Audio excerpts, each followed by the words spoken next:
Man, you guys, I don't know what to say about the Knicks, but it was not a great weekend. On Friday, they got crushed by Cleveland. Yesterday, they got beaten, and it was probably not even this close, by the Celtics. They are 0-5 against both those teams this season. 3 of the 5 have been by more than 20 points. Boogie, it's a problem, and I get it, and maybe Mitchell Robinson's coming back soon. They seem to say that, but it kind of doesn't bode well for their contender conversation, does it? Man, you know what? I feel a way about these. I love this setup. I love the setup, man. And the reason is, you know, we've been bamboozled, man. Well, here we go. There it is. We sat here and allowed the Knicks to put together a championship college team and try to run it back in the NBA. Okay. And when they initially did it, we thought it was a good idea. And now we look at it and, you know, they look like an average team. And, you know, I hate to be, you know, rude or upfront or blunt about it, but that's literally what it is. I think they have a talented starting 5. So let me say that, but it's just not enough. It's not enough for what they're matching up with in the East. It's not enough for the, you know, top dogs in the East as far as contending. I think what we got is just a good team, and I think they'll remain a good team throughout the year, but they'll just be a good team. I don't think. I think they're just a good average team. I think they're better than average, but I think it's level. I think it's levels to it, Boogie. I think what Cleveland and Boston have shown is there is a gap between 1, 2, and 3. Simple and plain. Now, because everybody behind them, they eating. They having their way with everybody behind them. So I gotta say that they're better than average. I ain't gonna give them average. But I think the team that's the defending, that's cool. But I think the team that's the defending champion and the team that legitimately is going to be a competitor for them to compete for that championship have shown there's a big gap between us and everybody else. And that's shown with the New York Knicks. Other than that, I think they've had success around the league other than these 2 teams. I mean, 0-5 against those 2 teams is rough. That says a lot. That says a lot. I just can't give them average. That's all I'm saying. That's fair. Or is the East that weak? Well, but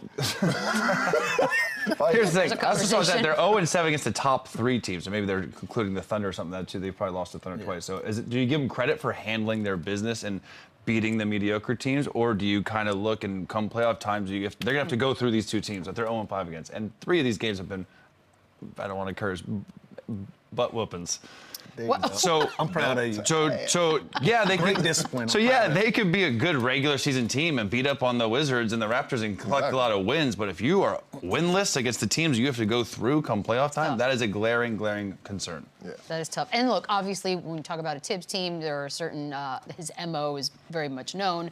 And in this particular one, he did put Cat back in the game, 4 minutes left. Celtics up 20, and this was after Cat had left a little bit earlier with a bit of a knee issue. Look, I like Tibbs. This is a tough one. You know what, though, Beadle? I think this was just a check down, right? Like, Boogie and Chandler can attest to this. Sometimes when you're up big or you're down big and you're one of those guys and you got a big stretch of games coming up, you got to find your rhythm. You got to find a groove. No, you got to find your groove. So I'm not. 20 points. No, yeah, I'm not saying that, but I don't even think Tibbs is even worrying about that game. You got a guy that go out with a knee, like let him go find his rhythm, go get some shots up, just see if you can get it going, and then let me get you out of there. But Tibbs has a bad history of doing things like this. I think that's why we don't give him the benefit of the doubt. But I'm not a fan of him doing this. I'm just trying to give reason to the decision. But how are we confused? This is what he does. And again, and the Knicks, they're not the deepest team in the world, right? They're not the deepest team. Seven strong. Maybe usually 6. Like it's so. I mean, he's coaching the guys that he trusts. That's what he does. This was a little ridiculous, right? The game's over. Like the guy was literally in the locker room before, like getting us checked out, throwing the towel. But again, this is his style. This is what he does. He's not changed for anybody, and he doesn't have the deepest team. He has 6, 7 guys he's going to play. Maybe Mitchell Robinson's going to be more consistent. Yeah, like. But I mean, this is who he is. This is who he's been. I tried Tibbs.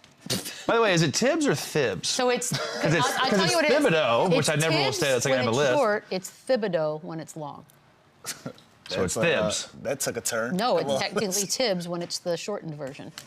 Look, I'm just giving you the Tibbs or Tibbs. You gotta the relax, official brother. word on the Take a street. Ibiza? Man, Ibiza. come on, Tibbs. Let's get it together, brother. Here's what's frustrating about the Knicks. We know that he doesn't like to play a million guys. However, wouldn't it be nice to get to this point of the season and feel like you had some freshness with your star players? In reality, it feels like they're going to be putting themselves together with just thread by the time we get to the playoffs. Same and old that's story. a bummer, man. Yeah, and there are three of those. That's part of the reason. I mean, like, they may start off strong, like fresh, but eventually throughout this regular season, they're gonna get worn down. And I think that may be a result of, you know, what they're kind of seeing lately as well. It may be fatigue. Like, But you have 3 guys in the top 5 in minutes played. It's Like, insane. that's a It's tough insane. recipe for longevity. Yeah, I don't love it. Warriors had a nice little weekend, though. They beat the Kings and the Mavericks. Both those games were 20-point-plus blowouts. 5-1 now. Don't with Jimmy look now. Butler. Do not 30 look and now, 27 Lou. on the season. 9th in the